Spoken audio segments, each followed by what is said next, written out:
نحمده ونصلي على رسوله الكريم أما بعد فأعوذ بالله من الشيطان الرجيم بسم الله الرحمن الرحيم ربي يسر ولا تعسر وتمم بالخير وبك نستعين السلام علیکم ورحمۃ اللہ وبرکاتہ۔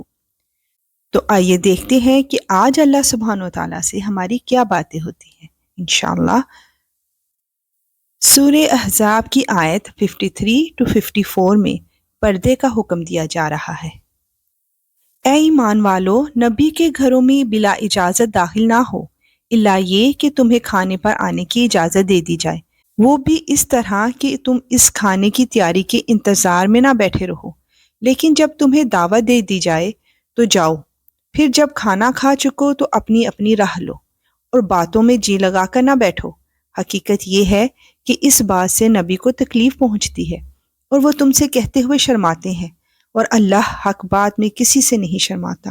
اور جب تمہیں نبی کی بیویوں سے کچھ مانگنا ہو تو پردے کے پیچھے سے مانگو، یہ طریقہ تمہارے دلوں کو بھی اور ان کے دلوں کو بھی زیادہ پاکیزہ رکھنے کا ذریعہ ہوگا، اور تمہارے لیے جائز نہیں ہے کہ تم اللہ کے رسول کو تکلیف پہنچاؤ، اور نہ یہ جائز ہے کہ ان کے بعد ان کی بیویوں سے کبھی بھی نکاح کرو، یہ اللہ کے نزدیک بڑی سنگین بات ہے۔ سبحان اللہ۔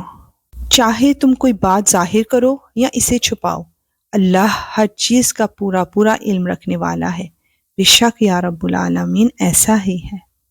آیت 55 میں ہم جانیں گے کہ کن مردوں سے پردہ نہیں ہے۔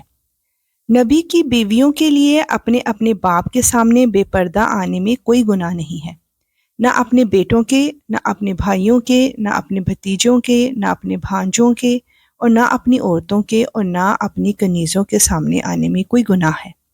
اور اے خواتین، تم اللہ سے ڈرتی رہو، یقین جانو کہ اللہ ہر بات کا مشاہدہ کرنے والا ہے۔ سبحان اللہ۔ آیت 56 میں نبی پاک صلی اللہ علیہ وآلہ وسلم کی عظمت بیان کی جا رہی ہے۔ بے شک اللہ اور اس کے فرشتے نبی پر درود بھیجتے ہیں، اے ایمان والو تم بھی ان پر درود بھیجو اور خوب سلام بھیجا کرو۔ صلی اللہ علی محمد صلی اللہ علیہ وسلم۔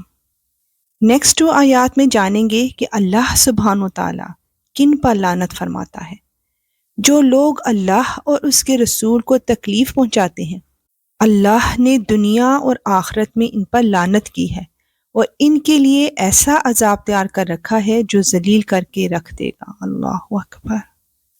اور جو لوگ مومن مردوں اور مومن عورتوں کو ان کے کسی جرم کے بغیر تکلیف پہنچاتے ہیں، انہوں نے بہتان ترازی اور کھلے گناہ کا بوجھ اپنے اوپر لاد لیا ہے۔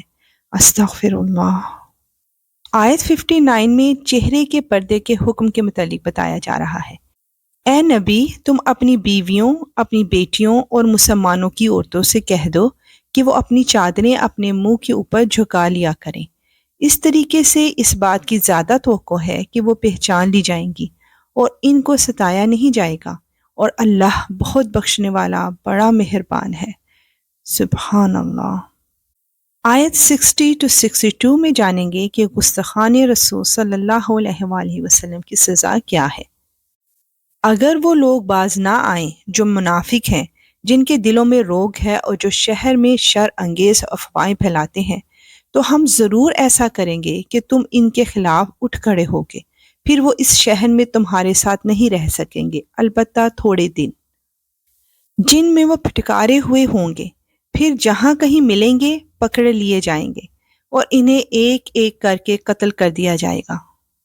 یہ اللہ کا وہ معمول ہے جس پر ان لوگوں کے معاملے میں بھی عمل ہوتا رہا ہے جو پہلے گزر چکے ہیں، اور تم اللہ کے معمول میں کوئی تبدیلی ہرگز نہیں پاؤ گے۔